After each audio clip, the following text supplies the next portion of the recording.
Going on, sports fans? Wes Pruitt, 4 Star Sports Media. Got Blake Hogue from Hogs Happy Hour, another show right here on the Media Network. For those of you that don't typically watch this, you're sitting down to the conference crunch. It's the fastest sports coverage of college athletics around. But today we're taking flights around the nation because there's coaches taking flights around the nation. As we've been waiting on, poor Marty Smith has been in Oxford, Mississippi for what seems like, he's starting to look like the woman from the Titanic, I feel like. I feel bad for Marty. And he just keeps giving the same damn thing every time. I don't know. But what we do know is that there's been dominoes. We thought we were waiting on Lane to fall. But no, we're not. Arkansas comes out of left field today and announces Ryan Silverfield, Memphis head coach, as their new head football coach. Now, there's pages out there that are celebrating this hire. There's people out there that have been pushing narratives from a Memphis perspective of just, hey, this guy's terrible. This guy's setting the program back, blah, blah, blah, whatever. If he's so terrible, University of Arkansas is not going to hire him. I'm just going to say that. An SEC program is not going to go hire a football coach if he's setting a program back. They're just not going to. So for anybody out there that's celebrating Silverfield leaving Memphis, guess what, folks? National Signing Day is next week, and you got a bowl game to play. Even though no one cares about the bowl game, you got a bowl game to play, and now I'll promise you, suddenly they're going to care. Suddenly, the same people that haven't cared about bowl games the whole time are going to care because, in my opinion, instant reaction, I think Memphis now takes a step back. Question is, though, Blake, did Arkansas take a step forward?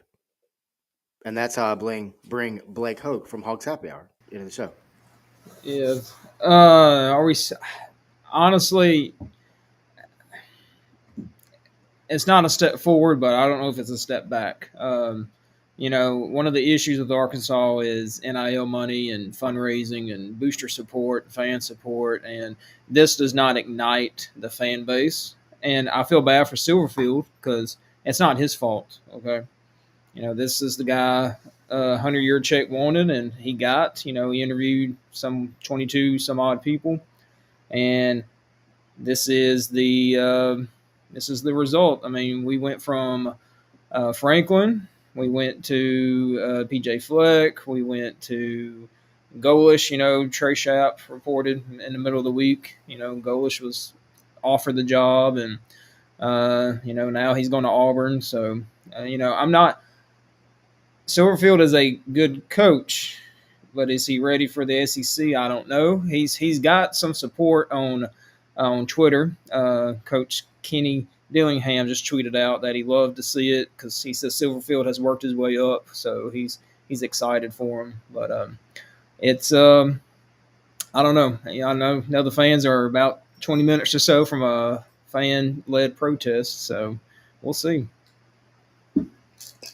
Yeah, and per sources from us here at 4 Star Sports Media, and we put this out earlier, there is a meeting scheduled for today at noon. The meeting was scheduled for 3 p.m. It was moved up to noon today. Silverfield's going to sit down with the team, obviously going to let them know what's going on. We will let you know what happens from there, as we'll have more information on what is to come with Memphis. But a busy day in college athletics as we see coaches on the move, flights being taken all around the country. We talked about it. Alex Golis and Trey Schapp earlier this week, Central Arkansas. Trey Schapp broke the news on Wednesday. Then he called into the Wes Moore show on 103.7 The Buzz here in Central Arkansas, here in the state of Arkansas in Central Arkansas. Trey Schapp doubled down on it, said, look, man, that's my guy. My guy said it. I trust him. Blake, I have to believe that at the time he was probably accurate. And I think that tweet and that information getting put out, which, let's be honest, everything gets out for a reason, right? Mm-hmm. There's reasons things get out. But it got out. And now, like you said, Alex Golesh is heading to Auburn, and John Summerall is heading to Florida. So let's talk about Florida real quick. Let's talk about Arkansas real quick, Blake. On Florida's perspective, you fire Billy Napier. Billy Napier came to them from Louisiana, the Raging Cajuns, after success. Now you bring in John Summerall, head football coach at Troy, then moved over to Tulane, talented football coach, getting ready to take Tulane to their fourth consecutive conference championship, third hosted at Ullman Field in New Orleans, as they take on North Texas, another coach out of the American who is leaving and going to Oklahoma State. So you've got four coaches, Blake, out of the American that leave and go take Power 4 positions. My question is this: if the American and the teams and coaches within it are so bad, why are these Power 4 programs hiring these coaches? I think these Power Four programs see what they can do with less. These Power Four programs have obviously more uh, support, better facilities, more access to NIL. They can get better recruits. So they're seeing what the North Texas, Memphis, South Florida, Tulane, what they can do with the less amount of resources. So they're just bet money that hey, they can come into the SEC. We'll give them more money, better resources, better facilities. Better access to NIL money.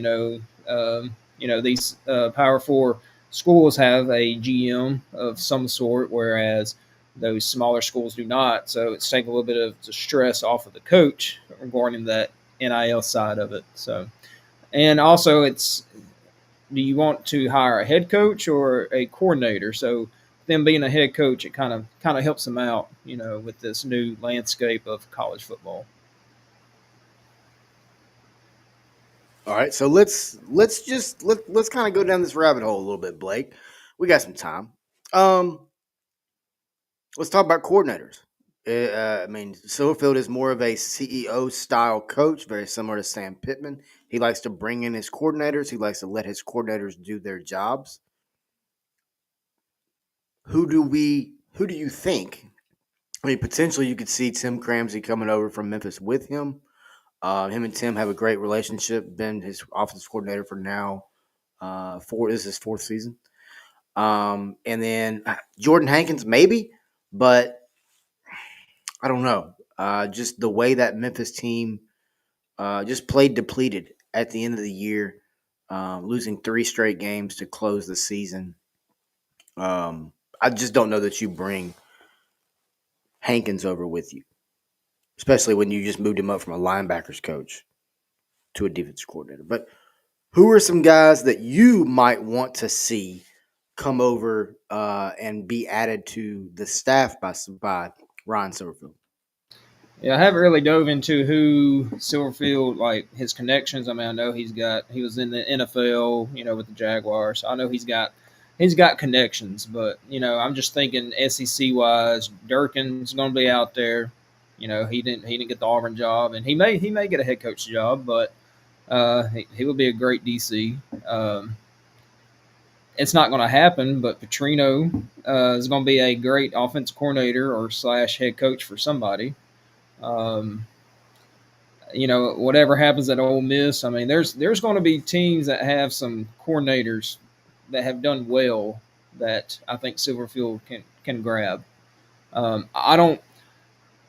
What's going to piss Arkansas fans off is if he brings his staff over, because same thing happened with Chad Morris. Chad Morris brought his staff over from SMU, and we all know how that went. So I think to make Arkansas fans happy, I think he just needs to build a brand new staff. Now there could, I think the offensive line coach Mateos at Arkansas, he might stay on because he's been recruiting his tail off while the coaching search has been going on. Like he's been able to flip some commits from schools to come to Arkansas, even though Arkansas doesn't have a head coach. They didn't have a head coach at the moment. So I can see him retaining a few people, but I think assistants coming over from Memphis probably not. That's just my opinion. Yeah, and that's, I mean, let's just go. We've got to change this calendar, man. This calendar's got to be shifted.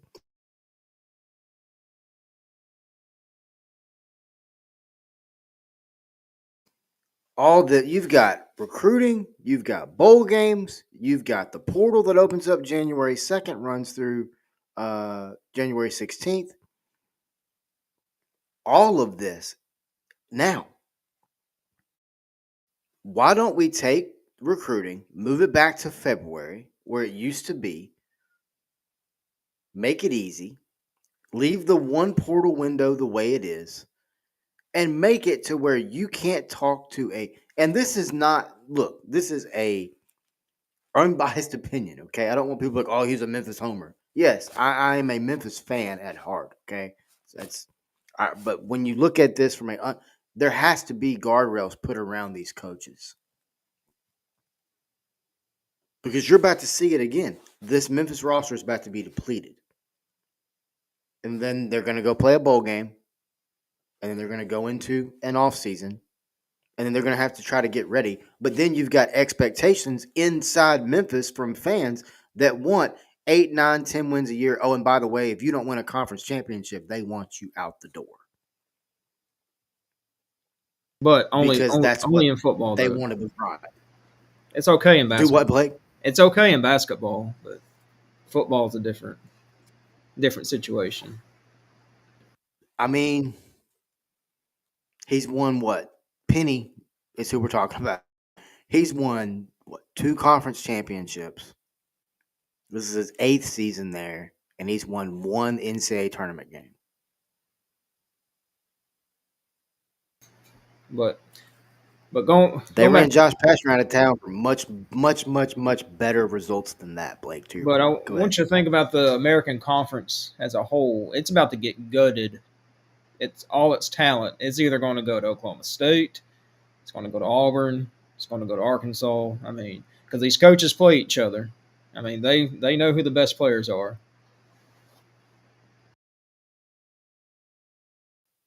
It's something that if you are a true person who followed these programs, however you want to word it, fan, whatever, this has been happening for years. There's people out there that are like, oh, we want someone committed to Memphis. You had somebody that was committed to Memphis. You did. But somebody came in with a checkbook and said, hey, we want you to be our coach. And I've been on record saying, hey, I didn't think he was going to leave. Up until last night, I didn't think he was going to leave. Up until last night. And I'm not saying last night as in I had a message from somebody. No, I didn't. I just noticed some things that were happening that kind of, made me wonder. And let's just call a spade a spade. He's been a candidate from the very beginning. There's been interest from the very beginning. But are we about to see a Greg Schiano at Tennessee situation?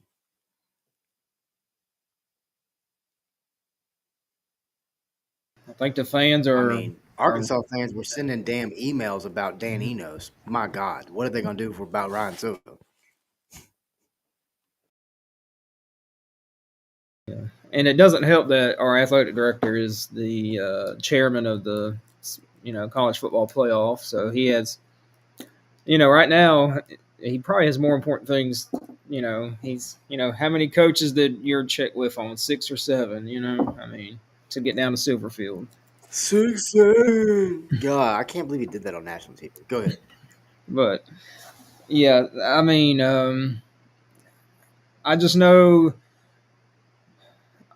I'm friends, and I see things on Twitter from a lot of positive Arkansas fans. I have yet to see one positive thing, and it sucks for Silverfield because he's coming into a 2-10 team now. Silverfield he's I think he's a what you would call a rebuilder, of a coach. He knows how to build programs. So, starting at 2-10, going to the 9-game SEC schedule next year, you know, good luck to you. I mean, you're gonna have probably 40, 50 new players, maybe. I mean, you had 30 something seniors yesterday at senior day, so yeah.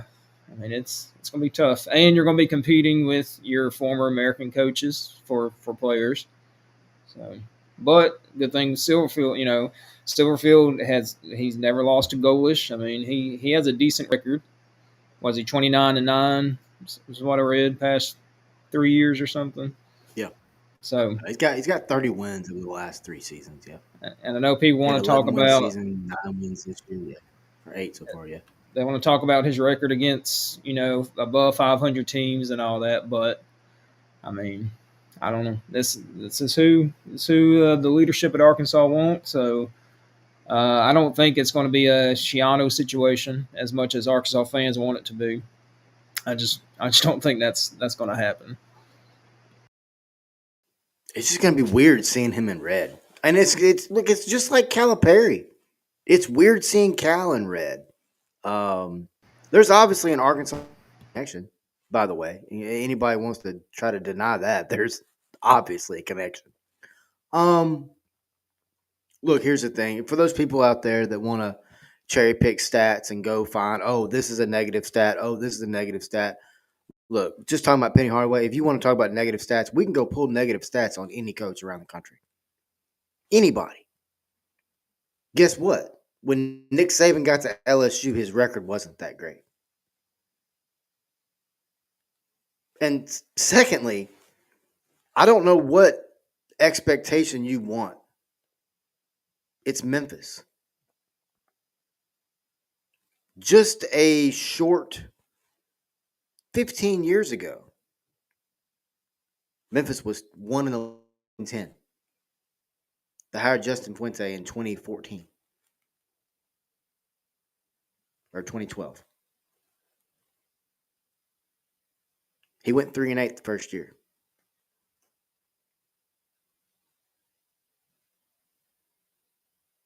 But when you look around the country, you look at the dominoes.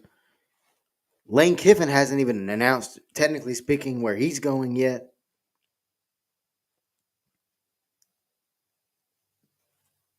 Everybody reacts. Everybody makes moves. And now, good Lord. And now, you can, I mean, it's the cycle is a good thing and a bad thing. Because look, you talked about it. Are Florida fans excited about Summerall? Are Auburn fans excited about Golish? Are Arkansas fans excited about Silverfield? Are Memphis fans excited about whoever's coming in next? Are Oklahoma State fans excited? Are Stanford fans excited? They hired a new coach yesterday. In today's modern age of college athletics, you have to make a hire that's going to appease your fan base, because if you don't, they're not going to put money behind your program. And as much as everybody wants to talk about the resources that Memphis has within the American, we're about to find out that that job's probably not the most coveted across the country. A former defensive coordinator by the name of Bud Foster said Memphis is the place where coaches go to die. And then Justin Fuente was hired because he actually interviewed for the job. We're going to see now, what does South Florida do to rebound? Their athletic director came out very, very vocal about, hey, we are ready. We are prepared for the next steps. What does Ed Scott do at Memphis? What does the Tulane athletic director do? What does North Texas do? I'm in talks with a couple of people from North Texas now about potentially what could be on the horizon there down in Denton, Texas. This is where I think college football is the greatest sport of all college sports because we get to see transformation, change, evolution, growth. Because I hate to tell you, as much as nobody likes to hire, if Silverfield wins 3 games next year, it's improvement. And I can't wait to hear some of these podcast guys out here that just talk out both sides of their necks. I'm sure they're just going to love this. They're going to eat this up. But we'll have more. We'll have more written coverage as well. We'll get articles out on both sides of it from Arkansas and Memphis as well. We'll get a hot board out for Memphis too, and we'll be back later on for a Tigers dinner. I know Blake will be on with the Hogs Happy Hour, probably coming up this week too. But Blake, when you look at the national landscape, when you look at these hires, it's time to issue some grades. What do you grade the Arkansas hire? I mean, I have to go in the middle with a C because I feel like this was not your first or second option. I feel like you got into the cycle and realized, oh well, no one. I mean, the Arkansas job is a difficult job because apparently you ranked 12th out of 16 or 14 out of 16 regarding NIL money. It's just, I mean, it's Auburn has more on it. LSU, all them schools have more NIL money. So, uh, and historically, coaches have not done great at Arkansas the past 10, 12 years. So, I'm great as a C. I mean, I'm rooting for Silverfield. I mean, he seems like a great coach. He's walking into a heck of a challenge, trying to get the fan support. So, hopefully on Thursday, which is reportedly going to be the press conference, that he says the right things. Well, he's walking into. Remember the scene in The Water Boy where he's up in the hospital room with Mama because she's sick, and there's all those people downstairs, and they got pitchforks and they're pissed off. That's what Silverfield's walking into, and honestly, it's sad because to Kenny Dillingham's point, Ryan Silverfield's worked his ass off to get this opportunity. Think about who all was on staff with that guy. Will Hall, Dan Lanning, Carlos Lachlan, Anthony Jones. These are all names around the country that if you do a little bit of research, I'm not saying you, Blake, I'm saying people listening and watching. If you do a little bit of research, you'll figure out who these guys are. Carlos Lachlan's probably one of the best, is the best running back coach at all of college football. Where is he? He's at the Ohio State. And I will say, Silverfield I know for a fact Locke's already said. So Silverfield has been getting some support from former Arkansas players, Bray Cook. He said he's been around them. He didn't play for him, but he's been around them. Reed Bauer, former punter kicker, that was at Arkansas, went to Memphis. Said Silverfield is a awesome dude. So some things are starting to trickle in on Twitter about support for Silverfield. I will tell you this.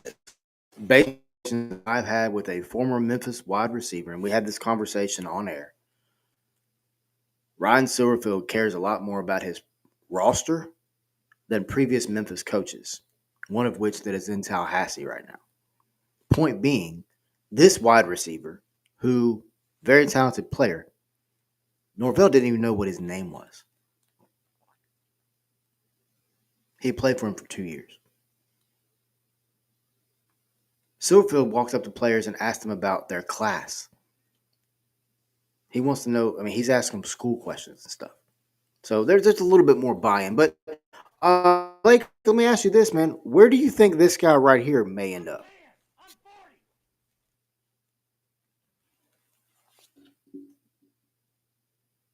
Mike Gundy? If he wants to coach again, I mean, Memphis wouldn't be a bad spot. I mean, any of these American schools outside, I don't think South Florida and him would be a good fit. But I think North Texas, Memphis, Tulane, um, even Yukon. I mean, um, but I think some broadcasting companies are going to throw him a lot of money more than less stressful than coaching because I think he will make a great analyst on game day or Fox Big Noon Kickoff or somewhere.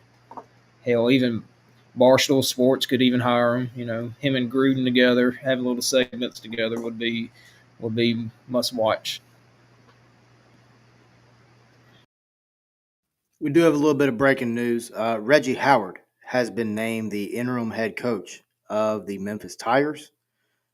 He will serve in that role moving forward for Memphis. We have a statement from Ed Scott. Give me just 1 second.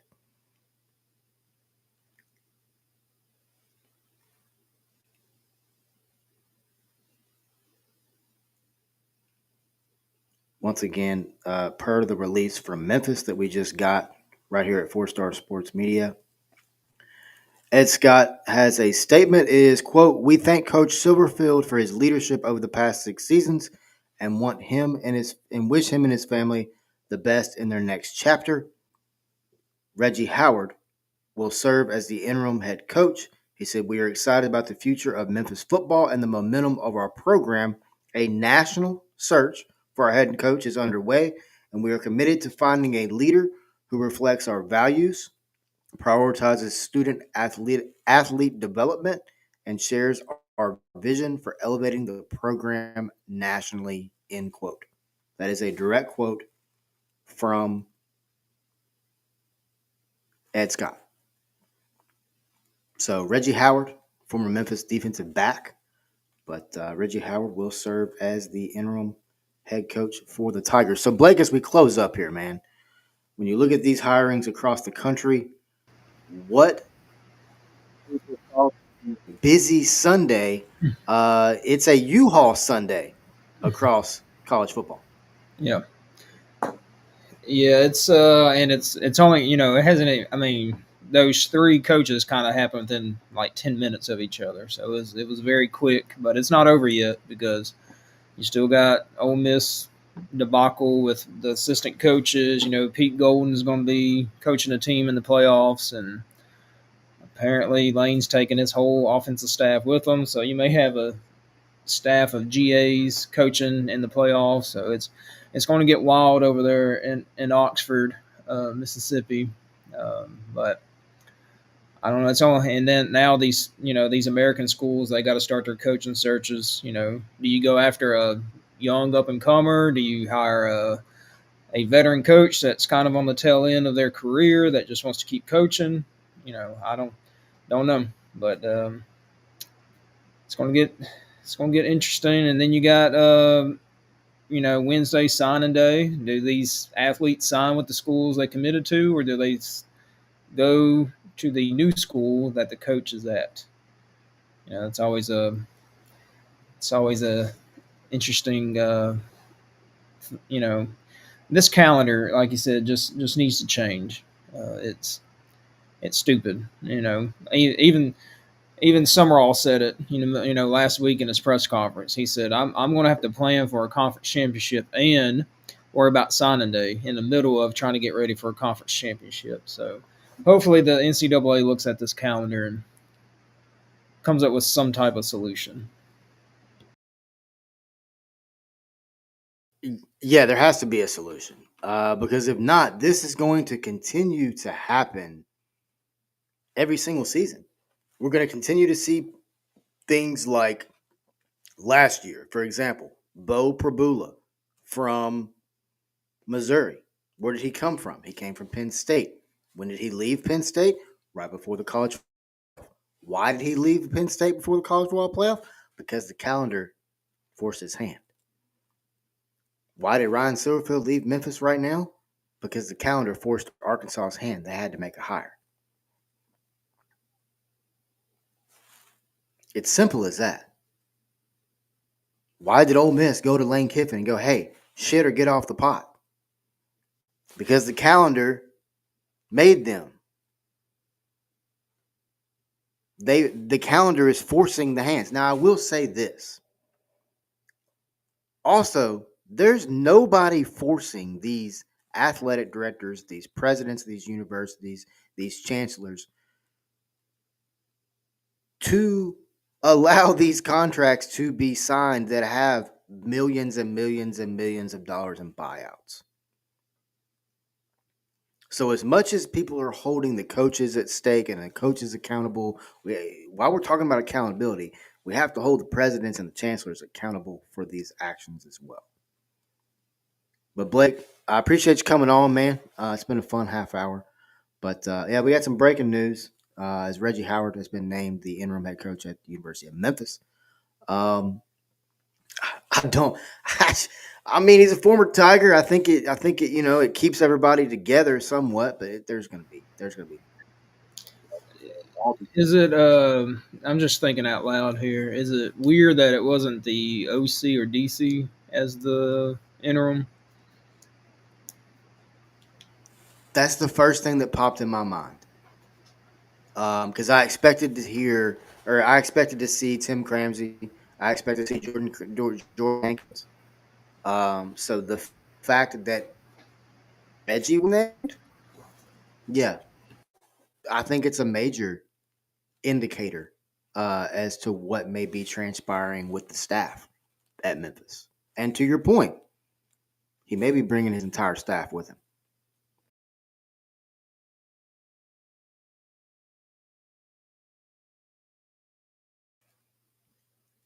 Which may not end well for him. Yeah, I just wish he would.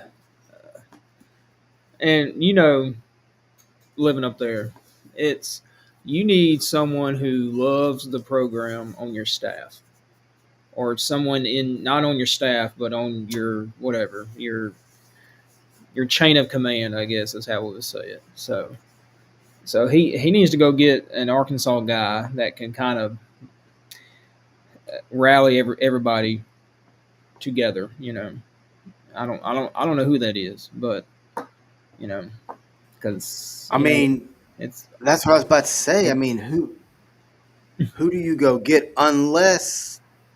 So, I mean, you know this. We talked to him. Unless you go get like a Darius McFadden, running back out of Memphis, Briarcrest Academy, Darren McFadden's son. I think if you can go get him, you know what I'm saying? Get him, bring in Darren as like a running backs coach. Oh, what are the odds? Oh, his son's here. You look at what John Calipari did it years ago when he brought in Milt Wagner at Memphis. He got DeJuan Wagner. I'm just saying, there's connections that you can weave. To your point, that he may can utilize a former Razorback on staff. Yeah, I mean, he could bring in his. You'll know his name.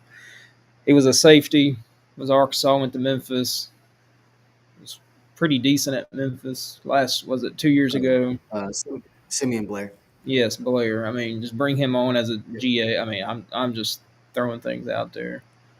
Yeah, 100%. I mean, hey, Reed Bauer, for example, you mentioned him a minute ago. Reed punted at Arkansas, punted at Memphis.